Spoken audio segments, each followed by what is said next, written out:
नमस्कार. श्री स्वामी समर्थ. आपण नेहमी बाहेरच्या गोष्टीत सुख शोधतो, पण स्वामी सांगतात की आत्म्याचं खरं सुख कुठे आहे.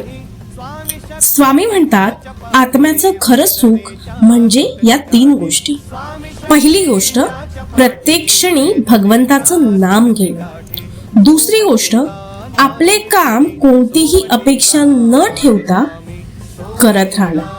आणि तिसरी गोष्ट, जेव्हा तुम्ही हे नामस्मरण आणि निष्काम कर्म करता तेव्हा तुमच्या मनात जो आनंद निर्माण होतो तो आनंद टिकवून ठेवणं.